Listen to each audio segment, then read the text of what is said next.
Hello, good morning to all of you. आज हम आपको मनुष्य का सर्कुलेटरी सिस्टम, परिवहन, जिसे हिंदी में हम परिवहन या परिसंचरण तंत्र कहते हैं, इसके बारे में विस्तार से बताने जा रहे हैं। मनुष्य या उच्च कोटि के और भी जितने भी जंतु हैं, उनके शरीर के अंदर पदार्थों के परिवहन के लिए, पदार्थों को एक स्थान से दूसरे स्थान तक जाने के लिए बहुत सारे अंग सहायता करते हैं और उन सारे अंगों को मिलाकर ही हम सर्कुलेटरी सिस्टम अर्थात परिवहन या फिर परिसंचरण तंत्र कहते हैं। जो मनुष्य के शरीर में सहायता करने वाले अंग हैं वो तीन प्रमुख अंग हैं। वो है रुधिर, जिसे आप रक्त भी कह सकते हैं और इंग्लिश में ब्लड, वो होता है। दूसरा होता है रुधिर वाहिनी। रुधिर वाहिनी एक पाइप की तरह होता है, उसे हम रुधिर में बताएंगे। अब देखिए, रुधिर में जो पाइप होता है, दो पाइप की तरह, नली की तरह जो रचना होती है वाहिनी, उसे हम धमनी कहते हैं और सीरा कहते हैं। दो अंग हो गया। और तीसरा अंग है ये हृदय। तीसरा अंग है ये हृदय। तो आज हम आपको हृदय के बारे में बताएंगे। तो देखिए, जो मनुष्य के शरीर में हृदय अर्थात हमारा हृदय होता है, आपको इसके पहले भी श्वसन तंत्र में हम फेफड़ा के बारे में बता चुके हैं, लंग्स के बारे में, जिसे हिंदी में फेफड़ा या फिर फुफ्फुस भी कहा जाता है। अब दोनों फेफड़ा जो होता है उसी के बीच में, एकदम बीच में नहीं होता है, थोड़ा बाएं साइड लिए हुए, बाएं तरफ के लिए हुए हृदय हमारे शरीर में अवस्थित होता है और ये बिल्कुल एक बंद मुट्ठी के आकार के जैसा होता है। जैसे देखिए, हमने लिख दिया आकार इसका है बंद मुट्ठी, जिसे फिस्ट कहते हैं। इस आकार के जैसा इतना ही बड़ा होता है।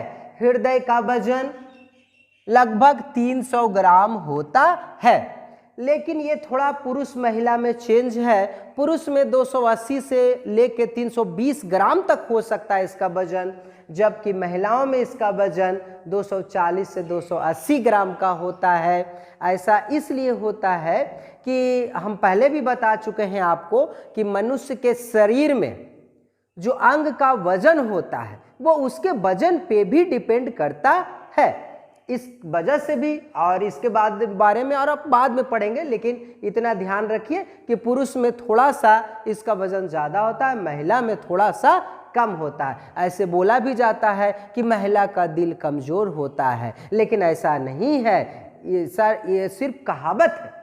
चलिए आगे हम चलते हैं। ये जो हमारा हृदय है, जहाँ पे स्थिति इसका बता दिए आपका, ये पेशीय अंग है, मसल्स ऑर्गन। मसल्स ऑर्गन का मतलब हो गया कि जो हमारा हृदय है वो सिर्फ मांसपेशियां, मांस का बना हुआ है। जैसे और मांसल रचना आपको बताए थे डाइजेस्टिव सिस्टम में, जीभ के बारे में। जो हमारा जीभ होता है वो भी सिर्फ मांस का बना होता है, तो वो मांसल रचना है। तो ठीक इसी प्रकार हृदय भी हमारा मांसल संरचना है और इसमें कोई भी हड्डी नहीं पाई जाती है। चलिए, इसके बाद जो हमारा हृदय है, इसका काम यही है कि ये पंपिंग करने का काम करता है हमारे शरीर में सभी पदार्थों का, इसलिए हमारे शरीर का इसे पंपिंग ऑर्गन भी कहा जाता है। तो जो भी पदार्थ आता है रक्त के थ्रू हृदय में, उसको पूरा शरीर की कोशिकाओं तक भेजने का काम यही ऑर्गन करता है, इसलिए इसे पंपिंग ऑर्गन भी कहा जाता है। अब देखिए, हृदय का थोड़ा संरचना देख लेते हैं कि इसमें क्या क्या है। चलिए, सबसे पहले देखते हैं कि बाहर ये दोहरी झिल्ली से घिरा हुआ आवरण है हृदय का। दोहरी झिल्ली से घिरा हुआ आवरण है, इसे हम पेरिकार्डियम कहते हैं। इसे हम पेरिकार्डियम कहते हैं। ये अंदर जो देख रहे हैं कैविटी, इसे पेरिकार्डियल कैविटी भी कहा जाता है और इसके अंदर लिक्विड भरा हुआ होता है। हम लोग देख रहे थे लंग्स में भी रहता था लिक्विड, बीच में जब ब्रेन पढ़ा रहे थे तो उसमें भी बीच में लिक्विड रहता था। हृदय के भी ये जो दो झिल्ली है इसमें लिक्विड रहता है, जिसे हम पेरिकार्डियल फ्लूइड कहते हैं, पेरिकार्डियल द्रव्य कहते हैं। ये पेरिकार्डियल फ्लूइड का काम है बाहरी आघातों से सुरक्षा प्रदान करना। किसको? हृदय को। तो हृदय को ये सुरक्षा प्रदान करने का काम करता है। अब देखिए, पूरा शरीर से रक्त चूंकि हृदय में आता है, तो हृदय में आएगा तो रहेगा, तो इसलिए हृदय जो मनुष्य का है वो 4 कक्ष में बटा हुआ है, 1 2 3 4। जैसे मछली है तो मछली का हृदय 2 कक्ष में बटा हुआ होता है। उसी प्रकार अब मनुष्य में चले आइए, तब मनुष्य का हृदय कितने कक्ष में बटा हुआ है? 4 कक्ष में बटा हुआ है। चलिए चले आते हैं एम्फीबिया, जैसे मेढक वगैरह देख रहे हैं, तो इसमें वो 3 कक्ष में ही बटा हुआ होता है। लेकिन पक्षी हो गया और भी हायर स्तनधारी जो भी जीव जंतु हैं, उसका हृदय 4 कक्ष में बटा हुआ होता है। अब देखिए, जो ऊपर वाला कक्ष है, ये जो भी फिगर रहता है, चित्र रहता है, वो इस कंडीशन में बनाया जाता है। जैसे हम खड़ी है, बस समझिए यही हमारा हृदय है, ये इसी प्रकार बनाया हुआ है। अब देखिए, जो ऊपर वाला दोनों चैम्बर दिखाई पड़ रहा है, ये दोनों ऊपर वाले चैम्बर को हम लोग अलिंद बोलते हैं। चूंकि ये बाईं ओर स्थित है, इधर से देख रहे हैं तो दाईं, लेकिन ये इस तरह से बना हुआ रहता है, तो इधर क्या हो गया? बायां। तो ये हमारा बायां अलिंद हो गया, और इधर जो हमारा है वो क्या हो गया? दायां अलिंद। देखिए, ये बायां अलिंद और ये दायां अलिंद। और देखिए, नीचे में 2 चैम्बर और है, तो इधर वाला बायां निलय हो गया, और इसे हम दायां निलय कहते हैं, या फिर इंग्लिश में बोलते हैं लेफ्ट वेंट्रिकल, और इसको राइट वेंट्रिकल। उसी प्रकार इसको लेफ्ट ऑरिकल बोला जाता है, और इसको इंग्लिश में राइट ऑरिकल कहा जाता है। अब देखिए, तो इसके बारे में बता दिए। याद करने का आसान तरीका है, जो नीचे है उसे हम नीचे निलय बोलेंगे, जो ऊपर है तो अलिंद बोलते हैं। अब ये दोनों चैम्बर देख लिए, चारों चैम्बर आपने देख लिया। अब देखिए, ये जो दायां अलिंद है और ये है आपका दायां निलय है, ये दोनों के बीच में आपका त्रिदली कपाट लगा हुआ है। त्रिदली कपाट क्या होता है कि इधर से मान लिया जाए रक्त इसमें आया, तो फिर रक्त को गिरने नहीं देता है, बंद कर देता है। बाद में बताएंगे इसके बारे में। अब देखिए, ये जो ऊपर में अलिंद है, दोनों अलिंद है, दोनों अलिंद के बीच में भित्ति लगा हुआ है, जिसे हम इंटर अलिंद भित्ति या इंटर ऑरिकल कहते हैं। इंटर ऑरिकल सेल बाल, ये वाल कह सकते हैं, इंटर ऑरिकल बाल। आप देखिए, इंटर ऑरिकुलर बार कह सकते हैं। ठीक इसी प्रकार इधर दोनों निलय के बीच जो दीवार या भित्ति देख रहे हैं, इसे हम अंतरा निलय भित्ति कहते हैं। बीच में दीवार जैसी रचना है। इसमें और क्या क्या है देखिए, इसमें 2 मुंह खुला हुआ है, एक है अग्रमहाशिरा और एक है पश्चमहाशिरा। किसमें? दायां अलिंद में। इधर बायां अलिंद में सिर्फ फुफ्फुस शिरा खुला हुआ है। बस इतना ही देख रहे हैं। इसकी ये संरचना हो गई। अब बताते हैं आपको इसकी क्रियाविधि कि कैसे कैसे ये हृदय काम करता है। तो देखिए, हमारे शरीर में जो रुधिर वाहिनी, रक्त वाहिनी होती है, वो 2 होती है। एक को धमनी कहते हैं और एक को शिरा कहते हैं। तो जो धमनी है, जिसे हम आर्टरी कहते हैं इंग्लिश में, उसमें जो भी रक्त आता है वो ऑक्सीजन के साथ आता है, ऑक्सीजन युक्त रक्त होता है, इसलिए इसे हम शुद्ध रक्त कहते हैं। उसी प्रकार शिरा है, जिसे हम इंग्लिश में वेन कहते हैं, इसमें CO2 युक्त रक्त होता है। मतलब रक्त में क्या मिला हुआ है? CO2, इसलिए इसे हम अशुद्ध रक्त कहते हैं। ये जो धमनी है, इसमें ऑक्सीजन युक्त रक्त है, शुद्ध रक्त, इसलिए इसका रंग लाल चमकीला होता है। और ये जो शिरा है, जिसमें CO2 युक्त रक्त है, जिसे अशुद्ध रक्त भी कहा जाता है, इसका रंग हल्का नीला बैंगनी रंग का होता है, बैंगनी कलर का होता है, नीला लिए हुए हल्का सा। अब तो यहाँ पे समझ गए। अब देखिए क्या होता है कि इसमें जो दायां अलिंद है, अब यही दोनों का रोल है। देखिए, इधर जुड़ा हुआ है अग्रमहाशिरा, ये बड़ा वाला शिरा होता है, बड़ा पंपिंग वाला, ये पश्चमहाशिरा। जैसे ही शिरा है, इसका मतलब पूरा शरीर की कोशिका में जो रिस्पायरेशन के फलस्वरूप CO2 का निर्माण होता है, वो CO2 शिरा के तहत, शिरा के रास्ते आते हुए वो दायां अलिंद में आ जाता है। यहाँ पे अग्रमहाशिरा है और पश्चमहाशिरा, यहाँ पे अशुद्ध रक्त अर्थात CO2 युक्त रक्त आ जाता है दायां अलिंद में। दाया अलिंद के आने के बाद उसके बाद ये त्रिदली कपाट के द्वारा नीचे चला आता है रक्त, कहाँ? दाया निलय में। ठीक, अब जिस समय इसमें ये रक्त आता है अशुद्ध रक्त, ठीक इसी समय धमनी के द्वारा, देखिए धमनी यहाँ पे है, धमनी में क्या रहेगा? ऑक्सीजन युक्त रक्त अर्थात शुद्ध रक्त। तो शुद्ध रक्त आएगा, तो शुद्ध रक्त आएगा यहाँ से फुफ्फुस शिरा से। अब आप बोलिएगा कि सर ये शिरा से कैसे शुद्ध रक्त आया? तो शिरा ही एक्सेप्शन सब में रहता है, तो ऐसे तो शिरा अशुद्ध रक्त लाने का काम करता है, लेकिन हृदय में बायां अलिंद में जो एक फुफ्फुस शिरा है, फुफ्फुस मतलब ये शिरा का कांटेक्ट रहता है लंग्स से, फुफ्फुस उसको हिंदी में कहते हैं, वहां से लेके आता है रक्त और ये शुद्ध रक्त लेके आता है। तो ये एक्सेप्शन हो गया। प्रश्न भी आता है कि हमारे हृदय में कौन सा या फिर हमारे शरीर में ऐसा कौन सा शिरा है जो शुद्ध रक्त अर्थात ऑक्सीजन युक्त रक्त लाता है? तो वो शिरा है फुफ्फुस शिरा। यही जो है हमारा शुद्ध रक्त लाने का काम करता है। देखिए शुद्ध रक्त को इंडिकेट हमने कर दिया है रेड कलर से, चूंकि आपको पहले ही बता चुके हैं कि ऑक्सीजन जिस रक्त में मिला हुआ रहता है जो लाल चमकीला होता है, इसलिए हमने लाल से डिनोट कर दिया, और जो अशुद्ध जिसमें CO2 मिला हुआ है उसे हल्का बैगनी ब्लू कलर से हमने डिनोट किया हुआ है। आप समझ जाइएगा। चलिए उसी समय आ गया, इसमें भी एक द्विदली कपाट लगा हुआ, इसके थ्रू कहाँ चलाता है रक्त? बायां निलय में आ जाता है।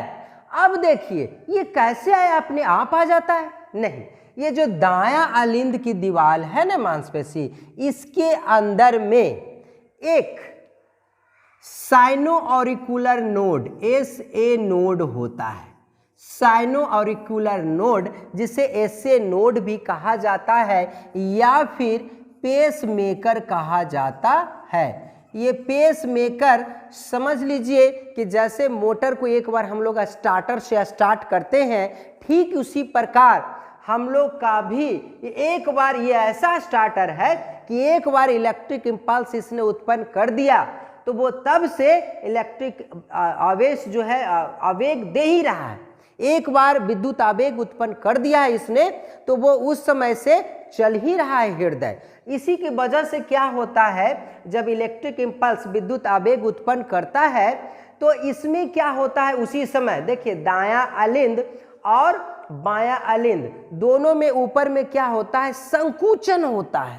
संकुचन को हम लोग कॉन्ट्रैक्शन भी बोलते हैं। तो संकुचित होता है ये विद्युत आवेग से, तो ये संकुचित होता है तो ये दोनों का ब्लड कहाँ चलाता है? रक्त नीचे निलय के पास चला आता है। अब जैसे ही संकुचित होता है ये, तो उस समय ये दोनों जो निलय है ना, इसमें शिथिलन होता है, रिलैक्सेशन होता है।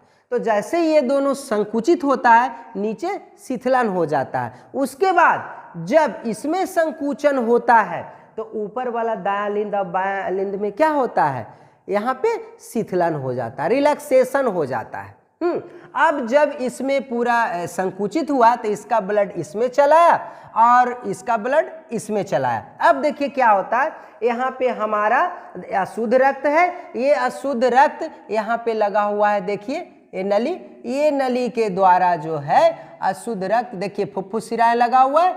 अब ये देखिए यहाँ से फुफ्फुस, ये धमनी आ गया। देखिए यहाँ ये नली क्या लिखा हुआ है? फुफ्फुस धमनी।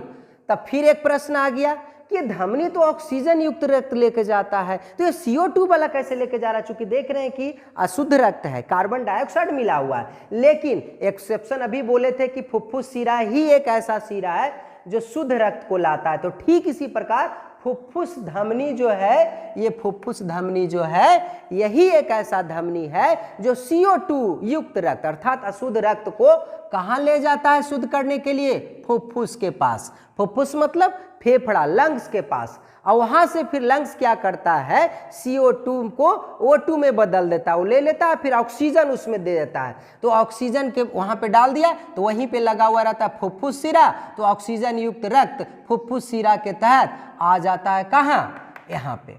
अब देखिए ये तो उधर निकल गया था, कहाँ? फुफ्फुस धमनी से होते हुए फेफड़ा में शुद्ध होने के लिए। ठीक इसी वक्त जब इसमें नीचे हुआ था, संकुचित हुआ था, तो यहाँ से जो शुद्ध रक्त निकला था, शुद्ध रक्त चल गया था कहाँ? देखिए ये शुद्ध रक्त है, ये महाधमनी है, महाधमनी के द्वारा पूरा शरीर में फैल गया था। अब देखिए ये पूरा फैल गया था, अब क्या होता है, इसमें संकुचन हुआ तो उसमें शिथिलन, इसमें संकुचन तो इसमें क्या होता है, शिथिलन। तो अभी हम देखें कि यहाँ से जो ब्लड गया था अशुद्ध रक्त वो कहाँ चला गया था, फेफड़ा के पास। हाँ, अब फेफड़ा के पास गया, वहाँ से फिर वापस आता है ऑक्सीजन युक्त रक्त, कहाँ, हृदय में आता है, फुफ्फुस शिरा के रास्ते। तो रक्त का प्रवाह पूरे शरीर में होने के लिए कोई भी रक्त को 2 बार आना पड़ रहा है, कहाँ, हृदय में। देखिए एक बार जो है CO2 रक्त आया इसमें, उसके बाद यहाँ से शुद्ध होने के लिए फेफड़ा के पास गया, और फेफड़ा से फिर शुद्ध होकर वापस हृदय में आया, और हृदय से फिर बाद में पूरा शरीर में फैल गया। तो चूंकि 2 बार रक्त को आना पड़ा हृदय में, इसलिए हम इसे डबल सर्कुलेटरी सिस्टम भी कहते हैं, या दोहरा परिसंचरण तंत्र भी कहते हैं। तो देखिए बारी बारी से संकुचन और शिथिलन हो रहा है। तो जब संकुचन होता है एक बार तो उसे हम सिस्टोल कहते हैं, और जब एक बार शिथिलन होता है तो उसे हम डायस्टोल कहते हैं। अब देखिए सिस्टोल, डायस्टोल, ये दोनों मिलके हृदय की एक धड़कन, एक बीट बनता है, हृदय की एक धड़कन। हम लोग देखते हैं एक बार धड़कता है, तो जब एक बार संकुचित मतलब सिस्टोल और शिथिलन मतलब डायस्टोल जब होता है तो हृदय की एक धड़कन बनता है, और एक धड़कन में लगभग 70 ml ब्लड का ट्रांसपोर्टेशन मतलब सर्कुलेशन हो जाता है एक धड़कन में। अब हमारा हृदय जो है 1 मिनट में लगभग 72 बार धड़कता है। 1 मिनट में कितना बार धड़कता है, 72 बार। तो 1 मिनट में लगभग 5 लीटर ब्लड का या रक्त का पूरे शरीर में परिवहन हो जाता है। 1 मिनट में कितना लीटर ब्लड का, 5 लीटर ब्लड का पूरे शरीर में परिवहन हो जाता है। इसी में देखिए एक अंग बना हुआ था, जब इसमें संकुचन हुआ था नीचे सिस्टोल है ना, तो ये हुआ था संकुचन इसमें, तो उस समय जब ब्लड निकला था तो अशुद्ध रक्त तो शुद्ध होने के लिए वहाँ चला गया, और शुद्ध होने के ये जो रक्त शुद्ध था ये पूरे शरीर में फैल गया। तो यहाँ पे देखिए एक वाल्व लगा हुआ है जिसे हम अर्धचंद्राकार वाल्व कहते हैं। अर्धचंद्राकार वाल्व का क्या काम है कि ये सिर्फ रक्त को एक ही दिशा में जाने देता है, वापस लौटने नहीं देता है, तो ये भी सुरक्षित होता है। और आपका जब इसमें संकुचन हुआ था तो ब्लड इसमें आया था, तो इसमें त्रिदली कपाट है, इसमें द्विदली कपाट है, इसमें रक्त आ गया था, और जैसे ही रक्त आ गया था फिर ये त्रिदली कपाट भी बंद हो गया था, यहाँ द्विदली कपाट भी बंद हो गया था। क्यों? क्योंकि जब नीचे संकुचित होगा तो फिर ब्लड इसमें चला जाएगा, तो इसमें ना जाए इसलिए त्रिदली कपाट भी बंद हो गया, द्विदली कपाट भी बंद हो गया, और यहाँ से रक्त देखिए इधर से निकल गया, और यहाँ से भी रक्त देखिए ऐसे निकल गया पूरे शरीर में। तो देख लीजिए हम लोग सर्कुलेटरी सिस्टम देख लिए, किसका, हृदय का। तो इस प्रकार हृदय का आप क्रिया विधि भी देख चुके हैं। और हृदय, हाँ एक चीज और आपको बताते हैं इसमें, जैसे ये पेस मेकर है, ये हार्ट बीट ये जो हो रहा है इससे हृदय की धड़कन हो रही है, विद्युत इम्पल्स, इलेक्ट्रिक इम्पल्स उत्पन्न कर रहा है, इसे हम देख भी सकते हैं। कहाँ देखा जाता है इसको, कंप्यूटर वाले मशीन एक पर देखते हैं, उस मशीन को देखिए कहते हैं हम लोग मूवी या टीवी सीरियल या फिर डॉक्टर के यहाँ जाकर देखते होंगे, तो डॉक्टर के यहाँ देखते होंगे तो इस प्रकार वाइब्रेट करते रहता है कुछ, हाँ, तो वही इसको डिनोट करता है, और उसको हम बोलते हैं ईसीजी, इलेक्ट्रोकार्डियोग्राम, और इसको जो बताते हैं इलेक्ट्रोकार्डियोग्राफ कहते हैं, जो आलेख के द्वारा दर्शाता है कि उसका हृदय सही से काम कर रहा है कि नहीं। इसलिए हृदय में किसी को समस्या आता है तो बोला जाता है कि ईसीजी इसे करा दीजिए, उससे पता चल जाएगा कि हमारा हार्ट सही से काम कर रहा है या नहीं। इस प्रकार हमारा यानी मनुष्य का सर्कुलेटरी सिस्टम का एक बहुत ही इम्पॉर्टेंट भाग जो कि पंपिंग ऑर्गन है हार्ट, हृदय, यहीं पे समाप्त होता है।